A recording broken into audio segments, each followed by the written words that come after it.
Hello, this is the Growth League podcast. My name is Caleb Clark, and my mission for this show is pretty simple. It's to learn from marketers on how they're playing the great game of marketing leadership. Their ideas, experiences, perspective, wins and losses, and the playbook that they've established over time. Listen, there's more than one way to lead a marketing team and a marketing function. So if you're a VP, a CMO, director, or someone aspiring to fill one of these marketing leadership roles in the future, tune in to learn from some of the best in the business. Understand the people component, because without a team and a team that believes in what they're doing and functioning in the best way possible, what's the point, right? But then obviously there's the classic. Welcome, Breanne Kraus, my guest. Thanks for being here. Thank you. Thanks for having me. So Breanne Kraus is the Director of Communications and Marketing at the Alberta Cancer Foundation. Obviously, the work you guys are doing, you and your team, is critically important. And what I'd love you to do, if you don't mind, is share a little bit about your journey as a marketing leader. Ultimately, what brought you to Alberta Cancer Foundation before? What's been your journey? Sure. I started at a big publishing firm, actually. Kind of the comms background. Didn't love it. It was a ton of travel across Canada. It wasn't for me. Yep. And was actually brought back to Edmonton, where I'm from. And the reason why I went back was to work at a startup company. So the company is Poppy Barley. I still love it. I was one of their first customers and took a leap of faith to go from a big publishing giant to a small startup. I was their first full-time hire. So took a leap to go back to Edmonton and work for a startup company, and I loved it. There's just so much freedom in a startup company because nothing is structured yet. There's nothing. There's no process. You just kind of fly by the seat of your pants, and it's just a family business and a product that I so much value and respect. So awesome working there. Mm-hmm. And while I was working there, my dad was diagnosed with cancer. And I had started to, just look for ways to get involved with cancer and what I could do in the community. And I found the Alberta Cancer Foundation, and I really appreciated that the funds were, kept within Alberta. Mm-hmm. And so I started to volunteer with them and chaired a couple of the committees for the foundation. And throughout kind of my volunteer stint, a position became available, and they offered it to me and asked if I'd be willing to make a career out of it. And it just felt so right and the right place, right time. I was so thrilled to start with the foundation, and that was, in 2014, I think. Wow. And so I started on the fundraising side of things. It was an event. Richard Simmons was part of it. It was wild. Richard Simmons? Wow. Richard Simmons, yes. It was called Bust to Move. It was 6 hours of fitness, and we would raise money. And Richard Simmons was our awesome. Kind of on-air personality, I guess. Anyways, though, my background is in marketing and comms. And so once that event wrapped up, then I went from the fundraising team to the marketing and communications team, where I stayed. I covered a couple mat leaves over again on the philanthropy side of things, which I think just gave me this wealth of experience of kind of understanding who exactly, from a marketing and comms standpoint, I was creating assets for, and kind of what the goals of the fundraising team, are. So that was very helpful. And then I went back to the marketing and comms team. And then I did actually leave the foundation for a couple of years. So I was working, doing some work for for-profits on the side. Just, in a nonprofit, you don't necessarily always have the biggest budget to work with. And I wanted to make sure that I was keeping my skills as sharp as possible. And so I had taken on a couple for-profit clients, and then had the opportunity to build it into a bigger agency with my sister. And so, took some time away from the foundation when my son was young. But ultimately, I really missed the cause and just the fulfillment that I got from working for a nonprofit. And so decided to go back, and I've been back at the foundation now for 2 years. That's awesome. Yeah. Thank you for sharing. Yeah. So when you're in a nonprofit situation where, as you mentioned, budgets are tight sometimes, have you found that to be a good thing for you in being able to get creative and scrappy and, leverage some of the unique talents on your team? Like, what does that constraint do for you? as a leader? Yeah, I think for sure we don't have the big budgets that other for-profits do. We do, though, I will say we have an incredible team. So from a budget standpoint, there's the financial piece, and then obviously there's the human piece to a budget. And because of the cause, right, 1 in 2 Albertans or 1 in 2 Canadians are touched by cancer.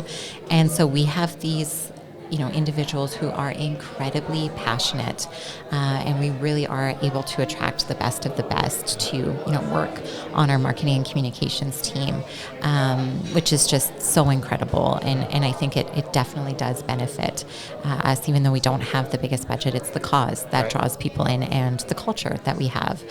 We don't have high turnover on our team, which is exceptional. We have a small team. It's nimble. Good leader. Thank you. But no, just great team, and I'm just so honored to get to work with them each and every day, and we can stretch that budget real far. That's awesome. Yeah.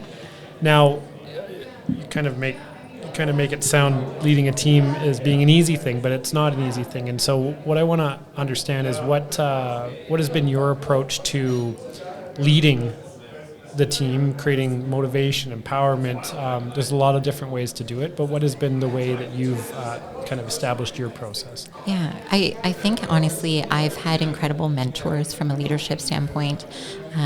You interviewed one earlier today, Phoebe Day. And at the Gathering conference yesterday, they mentioned, the importance of having a humble leader, and that it really does make all the difference. And, having had the opportunity to work for Phoebe in the past is one of the most humble people and leaders I've ever, come across. It's something that I think about every day. How can I be a humble leader? Would Phoebe do this? How would she do it? Would she be proud of, how I accomplished this? And so that's been a big driving force on my leadership, role and journey is, thinking back to that component. I think it's really important to recognize our team. And so I think when you're in a director role or a VP role or whatever that role is, you get a lot of the face time, and you get a lot of the glory of things, that have launched and have done really well. And I think it's incredibly important to make sure that my team is recognized, and that it's not just me who magically came up with this. There was hard work and hours and brilliant people behind this, and making sure that they get the airtime and the opportunity to be recognized in big ways. Right. So I think that's really important, and I'm always first to push my team. If it's not recognizing them, it's pushing them to make sure that they're making space to be able to work at their best. Right. Obviously, in marketing communications, it's high burnout, and very much so in nonprofit. Again, just speaking about the cause becomes almost an obsession, and you just feel like you can constantly do more, right? And that you need to do more. And it's hard to step away. So, forcing my team to take the time away, to take the holiday time. And, if I'm noticing they're just not themselves, right. Having that open communication and just saying, go be flexible. Like, I'm happy to be flexible. Go do what you need to do. We all have lives. We all have, things that come across our desks. Well, maybe not our desks, but come into our life that really disrupt our work, and that's normal, and go deal with them, So just trying to be flexible in that That's front. awesome. Besides the cause, which is what originally influenced you to work with the foundation, but looking more at the role itself and the function and the mandate, what do you love about being a marketing leader, a career marketer and career marketing leader? Yeah. I would say, understanding, well, I like research. I was 100%, in university, I was finance and accounting until my last year, and then I switched to marketing. I like the numbers. Okay. So I love starting with that. I love looking at the research and trying to figure out what could we be doing better? Can we check our biases? Numbers don't lie. Sometimes we all have kind of, things that we think it should be. And sometimes it's really good to go with your heart, and there's nothing wrong with that. But just having the numbers there is always incredibly helpful, and I love that as a starting base. But from that, I love being enthralled in, the grittiness. Marketing is gritting. Communications is gritty. You're trying to launch something. It's always a tight timeline. It's always a tight budget. But when you see it come together and it launches and, the difference that it makes, I have the privilege of getting to talk to a lot of patients and, hearing their stories about, them getting on a clinical trial that we funded and them, being able to have their dad walk them down the aisle at their wedding, or them being able to welcome a child when they didn't think that they would be around to do so. It's just incredibly impactful. So to be able to launch a campaign and know the impact that it will have on Albertans and people I know, it just really brings it home for me. That's awesome.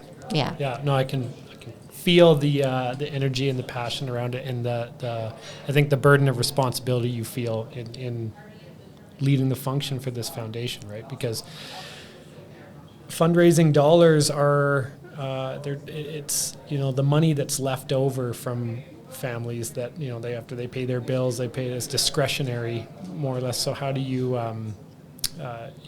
understand that and then treat it with the seriousness that it needs to be able to? But I think the answer in your circumstance is energy and passion and belief, and in a team that follows suit on that. Now, do you believe that you talked about Phoebe as being someone who you had influenced sort of your career and was big impact on you while you were there. Do you think anybody's watching you in that way on your team? Do you feel that responsibility exists?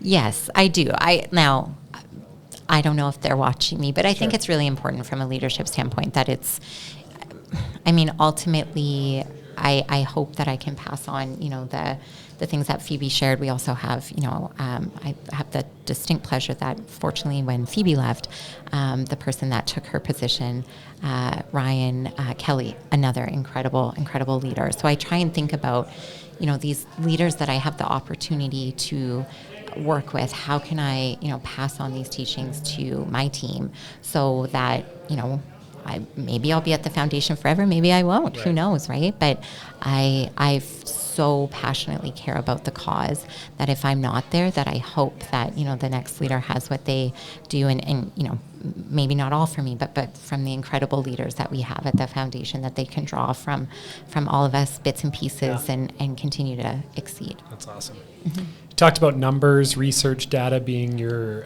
most enjoyable part of the job. What scares you the most about the function and the role you play as a marketing leader in directing that function? What keeps you up the night? What causes you the most pain? What is just not easy for you because you're not good at it? Oh, good. Okay. Yes. It kind of goes back to a point that I made around it really I love my job. Like, I love it. And it becomes an obsession, though. And I think it's, I've talked to people that work for nonprofits, and especially when it's a cause that's really close to you, if you've had a family member go through it or know someone, or you're going through it, it becomes this obsession. And so for me, I know my boundaries. I know what I can do and what I'm comfortable with, that when I put my son down at night, I want to go back to work. No one is forcing me to. There's none of that. But I want to sit down and I want to keep working. But my fear with that, and where I get a little bit, very concerned around it, is I don't ever want my team to feel that that's an expectation of them.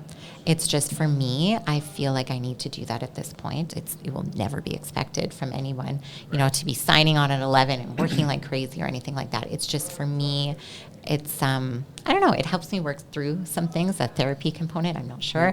Lots to unpack there. But, and we have the conversations around that even though I'm sending an email at 11, like, I know that's not work-life balance. I understand that. I have my own boundaries. This does not have to be your boundaries. There's no expectations. But it is, it's not something I'm great at, just stopping at a certain hour in a day. The thing is you're aware of it. So being unaware of it is, I think, potentially where the damage could be in. But if it's intentional and it's maybe a season of your life that you do this, then it's like, yes. Go. Yeah. And there's nothing wrong with being passionate about what your job is meant to market and what you're supposed to do. So I think that maybe schedule your emails for Monday at 8 a.m. Honestly, I usually do. I usually do delay them and go in the next morning so no one knows, so no one feels that pressure. That's funny. Mm-hmm. Tell me about how you and your team facilitate integration of your marketing strategy across different stakeholders in the organization, departments? Because as we know, if not everyone's rowing in the same direction, and if you just always feel like you're trying to defend the marketing strategy, how do you get this co-creation component buy-in? Yeah, absolutely. Fortunately, again, the foundation has a really good leadership team, and so marketing always has a seat at the table. It's always considered, are we a support function? Yes, obviously. We help to create the assets, the campaigns, whatever is needed from the fundraising team to be able to reach the specific goals put in front of them. But we have the equal seat at the table to drive the strategy from an organization standpoint, which is incredibly important. Within my team, so on our fundraising team, there's different sort of groups of donors, right, that they each sort of target and look to help them achieve their goals from a fundraising standpoint. So we've really realized internally that we are an internal agency. We are. And so we just in the last year have put together like a lot more focus around project management. Okay. And so now we have, what essentially is an account manager. We call them project liaison, but it's an account manager, and trying to just ensure that we have, line of sight onto all of the different asks that can be coming down, the pipe at whatever point, and that we all are meeting about it, that we're all triaging our work accordingly. And we just put into, it's very classic. We're kind of probably slow on the uptake, but a prioritization matrix so that we can drive, there is endless work available to us, but what is the work that we're going to focus on? What gets our, gold level, what gets our silver level, what do we outsource to a separate agency, knowing that we just have so much work that sometimes can be competing, depending on just what we have going on. We may have a lottery launching one week at the same time that we're closing a multi-million-dollar donation that has naming rights at a cancer center, at the same time as running an annual giving campaign in breast cancer, and a night that goes through the benefits of leaving a gift in your will, and that all can be happening within a week's period. And so we only have so many channels. How do we get that all out, and how do we resource that internally? And so both the project management kind of approach now and rigor that we've put to it, as well as the prioritization matrix, has helped tremendously. And that becomes a big part of your job in terms of managing resources and emotional time and all these types of things. I was going to ask you, do you have an infrastructure in place right now for you personally within the marketing system where when you go home every day, or when you finally shut your laptop, which let's pretend it's a normal time, do you have the infrastructure in place where without a doubt if you did a good job today? That's a really good question. Depends on what I'm working on, honestly. Okay. If I'm working on a specific project and we've tied specific KPIs to it, yes. I would say, okay, we're on track. We've accomplished this. We're ticking off all these boxes which we've captured in our project management software tool. Awesome. We're on track for all of those pieces. From a leadership standpoint, that's always, I don't know. It's a feeling, and then some days, you can be harder on yourself or softer on yourself. And there's not a box I can check. Yeah. And sometimes that eats away at me for sure.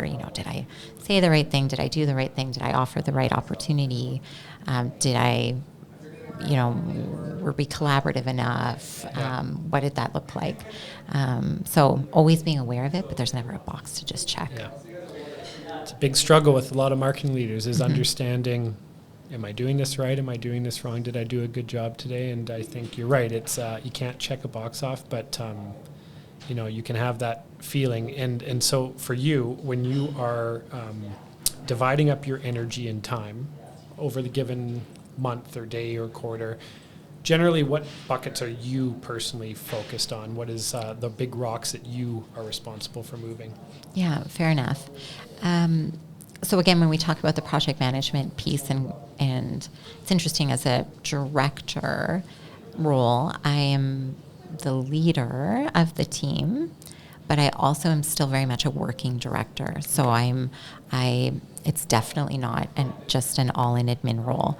And so kind of our two biggest pieces from our strategic plan component are our own cancer campaign, and then our Project Phoenix, which is an opportunity for us to really undergo a system redevelopment internally at the foundation, more so from a CRM standpoint. And so from a strategic standpoint, those are our biggest pieces that we need to be focusing a lot of our energy on, in addition to the day-to-day. So those are the ones that I am very heavily working within. And then all of our brand work, obviously. So it's a lot, because you're still working and you're still trying to accomplish all those KPIs and manage all those pieces while managing, a team and the strategy that they're working in, and they all have their, their clients, if you will, internally, and they're trying to do their best on that, and want to make sure we have a great culture and all of those pieces. So it's definitely an interesting role to be straddling both. But I am grateful for it. I think I would really struggle in an all admin. Like, I'm passionate about marketing. I want to be in there, but it's important to make sure we each have the piece of the pie that we're really focused on. That's right. So that's awesome. If somebody dropped off a bag of money for you in your department tomorrow, where would you double down on? Because you've just seen the results, the team loves it. And on the flip side of it, where would you invest that money to kind of either fix something that is fundamentally broken in your mind or build something from new? Mm-hmm. That's a great question. One of my, we do quarterly rocks at the foundation. Okay. And so one of my biggest rocks is looking through my amazing team at the foundation and just trying to figure out a way that we can structure ourselves in a better way. So it doesn't mean, letting go of anybody or anything like that, but just we've changed so much, and so what opportunities can we look at? And one of the big ones that we are looking at that I would love to be able to have that sack of money for is just being able to create more videos, more video content. A lot of our donor database is older. They do like to have the written pieces, the printed pieces, but we're cognizant of, we have to build the brand awareness in the younger audience. We have to be top of mind because they'll start to have more disposable income soon. And when they do, with 1 in 2 Albertans being, faced with a cancer diagnosis, and therefore pretty much everybody having a cancer story, how do we make sure that we're the ones that come top of mind, and that we can be a resource, and that we can make a huge impact in the province and beyond? And so video is a big component for that. And we've noticed we just really started to lean heavily into both video, and obviously digital ads have become a big thing over the last couple of years. But having a bigger budget to really jump into both of those would be incredible. And be able to just, we have the opportunity to meet with some of truly the best and the brightest in research. And we're, writing notes as they're talking through these things and these amazing ideas that they have. But capturing that on video is just so much more. They know how to tell the story, they know how to pitch it, and capturing it on video, I think, is just, it has a certain quality to it that people get to see a doctor outside of, or a researcher outside of a lab, a doctor outside of, a hospital, and get to see them as a real human. And it just makes it more approachable, and really shows that the people who are making these incredible breakthroughs, they're your neighbors. They're right here in our backyard in Alberta. They're people you may know. They're, you might not even know you play hockey with them, at your pickup night or whatever. So just breaking down some of those walls and inviting people in and showing the impact that they can make. That's awesome. Mm-hmm. Because you've been with the foundation for a while now in different roles, how do you keep, obviously a passion for the cause is the critical thing, but how do you protect yourself from complacency? A lot of times you get the new car smell when you're joining a new company, new role, and you get to go in and kind of lay your foundation. But how do you keep it fresh for yourself and for your team? Yeah, good question. I would say any opportunity that we have to be on the ground with patients, Right. I mean, that just immediately hits you in the gut. And same thing, honestly, when you get to go and you get to talk to researchers and they're talking, and clinicians, and they're talking about, oh, we treated this person, this is a real example, and this just filled my bucket a couple weeks ago, but talking to a clinician, and he's doing some incredible research and talking through it's immunotherapy, it's cellular therapy. Right. And talking to him about how this gentleman was palliative, so he was truly making his funeral plans, and became a candidate for this clinical trial out of Edmonton, and that he is completely cancer-free, and just sent the doctor, photos of him holding his grandkids, and so having the opportunity to, hear those stories. But it's one thing from a researcher, it's another thing to really see the patients. And so we have an event every year. It's our Enbridge T-Alberta for Cancer. And it's a 200-kilometer cycling event over 2 years. I've done it. I've participated. So that was a good gut check, though. That was a really good, reminder of, what you're doing. You're out, and people that ride, there's patients that ride, and they have a yellow flag on the back of there. Okay. And so seeing those people out there, and they're doing these things, and they're going through treatment right now, that is a gut check more than anything. And just seeing these families come together and the community rally around this event and the cause, and all the different stories. We all have different backgrounds. We all have different reasons for deciding to jump on a bike and ride 200 kilometers. But at the root of it, it's all because of cancer, and we've all felt that pain, and we're all focused on, what can we do to make sure people don't feel this anymore, and that people don't go through it. So if you need more motivation than that. Yeah, it's available around every corner. Unfortunately, too, though, I mean, we always say we would love to get worked out of a job, right? I would love to get worked out of a job, for there to be, a cure. There won't ever be necessarily a cure. The doctors always say there's over 200 types of cancer, but, how can we make substantial improvements on quality of life, on, people who are living with cancer? What does that look like? So, but yeah, we'd love to get worked out of a job. That would be amazing. That would be a good mission statement. 100%, right? Close the foundation. Yeah, close the foundation. That would be our goal. That's awesome. Mm-hmm. We talked about the scary parts and the areas of considered weakness already, but I want to understand, what do you believe your superpower is as a marketing leader? Something that maybe other people on your team would say, this is Breanne. Tell me about that. Yeah.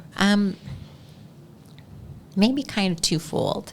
I would say, and I've said it before, and then Ryan Gill's presentation here this morning kind of changed it, where, I think of myself as a connector, right? But he was like, oh no, don't think of it as a connector. Think of it as a, let's see if I can remember what he said. It'll come back to me. I'll come back. But it's really, there's always a problem. So people come to you, there's a problem they need help with. And I think that's common around marketing communications, no matter what. That's literally why we exist. We're a support function. They come to us, there's a problem, or they need something for this, or they need something for that. And it's, thinking through, okay, these are the library of things that we have available. Let's talk through, let's be an active listener. What are you trying to accomplish? Who are you trying to reach? Okay, these are the different resources that we have available, and connecting them into that. Or if that resource isn't available, then going forward and creating it, and then connecting them in. Sometimes it's connecting people. So sometimes, you'll hear about, a donor really wants to understand the impact that their gift made. And then I'm like, oh, perfect. I have this patient who is just on that clinical trial, and he's sending in pictures. So let's connect them and let them have a conversation one-on-one, right? There's no bigger impact than literally seeing a person in front of you that you've been able to save their life because of a donation. So I think it's really powerful to be able to, help people solve the problems through active listening, but ultimately you're a connector, I think, in marketing and comms. So does that extend to your team as well, where it's like, okay, I'm going to get Tom and Sally here connected to solve this problem? How much does it extend there? Is there examples? Absolutely. Yeah, absolutely. Really, all of our work, again, we have donations coming in, then the donations go into the system, they make an impact, research is done, or, a program is funded, and then we report back on that impact to the donors. Right. And so it's a constant flow between of we have to get, we put money into the system, but we have to get information out of the system as to what was it used for, what was the impact, what does this mean from a patient standpoint, how has it moved the needle for cancer care and treatment in the future. And so my team is constantly in that in-between of connecting, okay, we got to, reach out to this researcher and understand now where are we at within this clinical trial, what are the outcomes, putting it into an impact report or anything. It can be a video, it can be whatever that asset is that's needed to, really resonate with one specific donor. So that is what my team does. I love it. Yeah. And you probably won't have a super accurate answer to this because it's all speculation, but if you were to start working at a different job and for-profit, non-profit, brand new to lead the marketing function, what do you think your first 90 days would look like? Given all of the experiences you've had and the journey you've experienced over your career, what do you think your first 90 days would be at a brand new environment? Mm-hmm. I think it would be incredibly important. It doesn't operate without the people. So for me, it's getting to know my team, how everyone works, what are some rubs potentially between team members. I'm a big dork. I like personality profiles. I like doing all those things. But I think it's important just to understand and then just to, invite candid conversations and vulnerable conversations around, what has worked in the past, what you wish was different, what did you love about, whether it's past leadership or past work that you've kind of been a part of. So I think it's really important to understand the people component because without a team and a team that believes in what they're doing and functioning in the best way possible, what's the point, right? But then obviously then there's the classic, making sure what is the strategy of this new organization and really diving into that and understanding, what KPIs, what promises do we have that ladder into the strategic plan that we have that we're required to accomplish and in what time frame, and then making sure the work that we have in front of my team is laddering in to be able to do that. Right. So I think that's a lot to do in 90 days, but it's a deep dive in just to the people and the starting to understand the strategic plan and how the Marcom strategy ladders into it. Right. So we're always growing, we're always evolving as marketers, as people, as marketing leaders. But as a marketing leader specifically, what do you do to kind of keep yourself sharp or keep yourself growing and evolving and learning? Obviously conferences is one thing, but is there anything you do on a semi-regular basis to just keep that sword sharp? Yeah. Honestly, any opportunity I can get to go, whether it's a webinar, a conference, or anything like that, just to stay on top of it, I think is really important. I still have a couple for-profit clients on the side that I work with. Again, just to stay, sharp on some of those pieces and to help with that. That's interesting. Sorry to cut you off, but find a way to, using that as a way to keep yourself sharp helps if you're also getting paid to do that, right? Usually, doesn't hurt. Okay. Yes. Smart. But and I think no matter what, you can become complacent in some of the work that you're doing when you're at a place for too long. And so I just think it's important to think about and to look at other companies and how they're doing things and think about, could I do this in a different way? Would this make sense to do at the foundation? Would it make sense to do, any of those pieces? And so, through a lot of my work, through a lot of just reading, dorking out online, following a rabbit hole, and trying to think of how we can apply it back.